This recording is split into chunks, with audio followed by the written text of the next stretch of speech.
آج بہت دنوں بعد نواب عالم کے گھر کا دروازہ کھٹکا۔ سامنے کھڑی عورت کو دیکھ کر جیسے کسی نے ان پر انگارے پھینک دیے تھے، وہ دروازے سے ہٹ گئے۔ پروین چچی شرمندہ سی اندر اماں کے پاس آئیں۔ تم یہاں پہ کیا کرنے آئی ہو؟ یہ دیکھنے آئی ہو میں مر گئی ہوں یا نہیں؟ نہ آپا، ایسے نہ کہیں، مجھے معاف کر دیں۔ وہ روتی ہوئی اماں کی چارپائی پر بیٹھ گئی۔ تم جانتی ہو نا میری بیٹی کہاں ہے؟ اب تو آس بھی ختم ہو گئی ہے اس سے ملنے کی۔ دیکھو میں ہاتھ جوڑتی ہوں، مجھے بتاؤ وہ کہاں پہ ہے؟ وہ زندہ تو ہے نا؟ چچی نے تڑپ کر ان کے ہاتھ پکڑے۔ آپا میں خود نہیں جانتی وہ کہاں ہے، سارا قصور میرا ہے۔ کاش میں نے جہانگیر کی تربیت اچھے سے کی ہوتی تو آج یہ دن نہ دیکھنا پڑتا۔ مجھے نہیں پتا تھا وہ اتنا گندا نکلے گا۔ اپنے ہی خاندان کی عزت پہ ہاتھ ڈال لیا اس نے۔ مجھے پتا ہوتا تو میں پاتال سے بھی عدن کو نکال کر لے آتی، مگر میں قسم کھاتی ہوں مجھے نہیں پتا وہ کہاں پہ ہے۔ نہیں پتا، تمہارے بیٹے کو تو پتا ہے نا وہ کہاں پہ ہے۔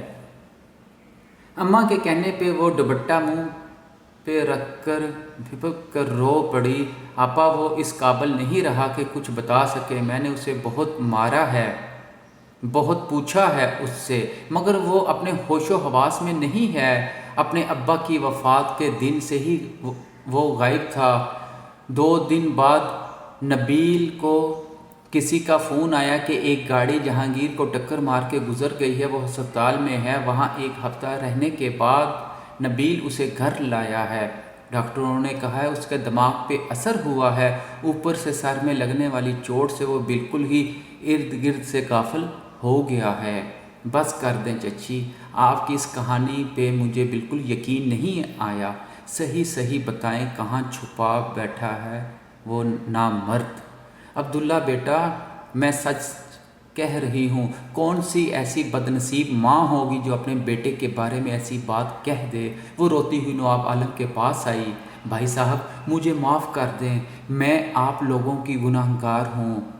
میں جانتی ہوں میری معافی عدن کو واپس نہیں لا سکتی، پھر بھی میں آپ کے آگے ہاتھ جوڑتی ہوں۔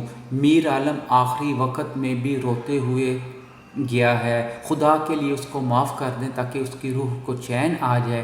میں جانتی ہوں میں معافی کے قابل نہیں ہوں، سارا قصور ہی میرا ہے، پر آپ میرا یقین کریں مجھے نہیں پتا عدن کہاں ہے۔ نور عالم نے سرخ ہوتی آنکھوں سے دل کڑا کر کے ان کے سر پہ ہاتھ رکھا۔ جاؤ میں نے تمہیں اور میر عالم کو معاف کیا، مگر یہ مت سمجھنا میں کبھی جہانگیر کو معاف کروں گا۔ اس نے میرے جگر کے ٹکڑے کو مجھ سے دور کیا ہے، اسے میں کبھی معاف نہیں کروں گا، کبھی بھی نہیں۔ میر عالم کی وفات کے بعد جہانگیر گھر سے نکل کر سیدھا محجبین کے پاس گیا، جو اسے دیکھتے ہی چہرے پہ مسکراہٹ سجائے کھڑی ہو گئی۔ وہ لڑکی کہاں ہے جسے میں اس دن تمہیں دے کر گیا تھا؟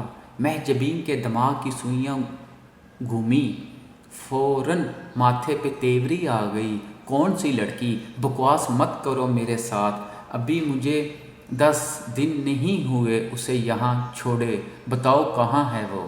میں نہیں جانتی تم کون سی لڑکی کی بات کر رہے ہو، جو بھی ہو تم نے اسے کیا کرنا ہے؟ یہاں پہ آئی کوئی لڑکی واپس نہیں جاتی، بھول گئے ہو کیا؟ اس نے آگے بڑھ کر وحشیوں کی طرح محجبین کا گلا گھونٹا۔ میں یہاں تمہاری بکواس سننے نہیں آیا، بلاؤ اس کو کہاں ہے وہ، ورنہ یہیں ختم کر دوں گا تمہیں۔ محجبین کی آنکھیں ابل پڑی۔ وہ نہیں ہے یہاں پہ۔ اس کے گلے کو دبائے جہانگیر کے ہاتھ کانپ گئے۔ کہاں گئی ہے وہ؟ کہاں بھیجا ہے تم نے اس کو؟ اس کی بولی لگ گئی ہے، کوئی لے گیا ہے اس کو۔ گرفت ڈھیلی ہونے پر وہ فوراً پیچھے ہٹی۔ کون لے گیا ہے اس کو؟ ایڈریس بتاؤ مجھے اس کا۔ کتنے میں بیچا ہے اسے تم نے؟ اس کی اونچی آواز سن کر محجبین کے خیر خواہ فوراً اکٹھے ہوئے۔ اپنی اوقات نہ بھولو، آواز نیچی رکھ کے بات کرو، یہاں پہ آئی کوئی لڑکی واپس نہیں جاتی، اب نکلو یہاں سے اور آئندہ یہاں کا رخ نہ کرنا۔ تمہاری یہ جرت کہ تم مجھ سے۔ وہ جیسے ہی آگے بڑھا، محجبین کے چیلوں نے اسے گردن سے پکڑ لیا۔ اس کو اتنا مارو کہ آئندہ یہاں آنے کا راستہ بھی بھول جائے۔ لڑکی واپس چاہیے اس کو۔ وہ ہنکار بھرتے ہوئے انداز کی جانب مڑ گئی۔ اندر کی جانب مڑ گئی۔ وہاں جمع ہوئے لوگوں نے مار مار کر جہانگیر کو باہر نکال دیا۔ وہاں سے خالی ہاتھ واپس لوٹے وہ آدھی رات کو قبرستان آیا اور تازہ بنی قبر کے پاس بیٹھ کر ہچکیوں سے رو پڑا۔ ابا کیوں چلے گئے آپ ہمیں اکیلا چھوڑ گئے۔ ساری زندگی میں آپ کی نافرمانی کی، کبھی آپ کی بات نہیں مانی۔ ابا میں اتنا بے غیرت ہوں کہ اپنے ہاتھوں اپنے ہی خاندان کی عزت کا جنازہ نکال دیا۔ کیوں کر دیا میں نے ایسا؟ کیوں میں اتنا اندھا ہو گیا کہ صحیح اور غلط میں فرق بھی نہ کر سکا؟ پتہ نہیں کہاں ہوگی وہ۔ ابا میرے بہت بڑی غلطی ہوگی۔ میں تو محبت کرتا تھا اس سے، کیوں اسے وہاں پہ چھوڑ آیا؟ ابا ایک بار مجھے معاف کر دیں، میں اسے پاتال سے بھی ڈھونڈ نکالوں گا، میں سب سے معافی مانگ لوں گا، تایا جان کی دی ہر سزا بھگت لوں گا، سارے گناہ چھوڑ دوں گا، مگر خدا کے لیے ایک بار مجھے معاف کر دیں۔ ابا کیوں مجھے اکیلا چھوڑ گئے؟ کچھ تو کہا ہوتا، مجھے مار ہی لیا ہوتا، اف تک نہ کرتا میں، مگر ایسے دور تو نہ ہو جاتے۔ میں اپنی نظروں میں گر گیا ہوں، یہ میں نے کیا کر دیا؟ میں اپنے قدموں پہ اٹھنے کے قابل نہیں رہا۔ ابا ایک بار معاف کر دیں۔ میر عالم کی قبر پہ سر رکھے وہ اونچی آواز میں روتے ہوئے رات کے سناٹے کو چیر رہا تھا۔ ساری عمر جس باپ کی نافرمانی کی، آج اس کی جدائی پہ دل کے ٹکڑے ہو گئے تھے۔ ساری رات وہ ان کی قبر پہ بیٹھا روتا رہا، صبح ہوتے ہی وہاں سے نکل پڑا۔ ابا میں اسے ضرور ڈھونڈوں گا، ہر حال میں واپس لاؤں گا اس کو۔ وہ اسی طرح روتا ہوا شہر جانے والی سڑک پر مڑ گیا۔ سارا دن وہ پاگلوں کی طرح سڑک پر پھرتا رہا، چادر لپیٹی ہر عورت پہ اسے عدن کا گمان ہوتا۔ شام نے اپنے پر پھیلانے شروع کر دیے۔ وہ اپنی آنکھیں صاف کرتے ہوئے سڑک کراس کر رہا تھا جب نشے میں دھت کسی رئیس زادے کی گاڑی نے زوردار ٹکر مار کر اسے ہوش و حواس سے بیگانہ کر دیا۔ خون میں لت پت پڑے وجود کو لوگوں نے اٹھا کر ہسپتال پہنچایا۔ اس کے موبائل پہ مسلسل نبیل کی کال آ رہی تھی۔ کسی راہگیر نے اسے ہاسپٹل کا ایڈریس بتایا۔ 3 دن بے ہوش رہنے کے بعد اسے ہوش آیا، مگر وہ صرف ایک ہی جملہ دہرایا تھا، میں نے کچھ نہیں کیا، میرا کوئی قصور نہیں ہے، مجھے نہیں پتا وہ کہاں پہ ہے۔ ڈاکٹر کے مطابق اسے کوئی بہت بڑا شوق لگا تھا اور اوپر سے سر میں لگنے والی چوٹ سے ذہن متاثر ہوا تھا۔ 1 ہفتہ ہاسپٹل میں رہنے کے بعد نبیل اسے گھر لے آیا۔ گھر میں جو چیز اسے نظر آتی وہ توڑ پھوڑ دیتا۔ نبیل نے اسے ایک خالی کمرے میں بند کر دیا۔ سارا دن بس وہ ایک ہی جملہ اونچی آواز میں دہراتا رہتا۔ کچھ دنوں بعد وہ اپنے ساز و سامان کے ساتھ گاؤں واپس آ گئے۔ اس دن بھی وہ زور زور سے دروازہ پیٹ رہا تھا۔ نبیل گھر پہ موجود نہیں تھا۔ اپنے جوان بیٹے کو اس حالت میں دیکھ کر پروین چچی کا دل زخمی ہوا۔ انہوں نے روتے ہوئے دروازہ کھولا۔ جہانگیر میری جان ادھر آ، ماں کے پاس بیٹھ آ کے، مگر وہ انہیں دھکا دیتا بیرونی گیٹ کھول کر باہر نکل گیا۔ شام تک نبیل نے پورا گاؤں چھان مارا، مگر وہ کہیں نہیں ملا۔ دوسروں پہ ظلم کرتا ہر شخص یہ بھول جاتا ہے کہ اللہ بھی موجود ہے۔ اس نے صرف رسی ڈھیلی کی ہے، مگر وہ کسی شے سے غافل نہیں ہوا۔ اگر آج ایک شخص کسی کی بہن بیٹی کو جھانسے میں لا کر اسے رسوا کر دیتا ہے تو اسے اس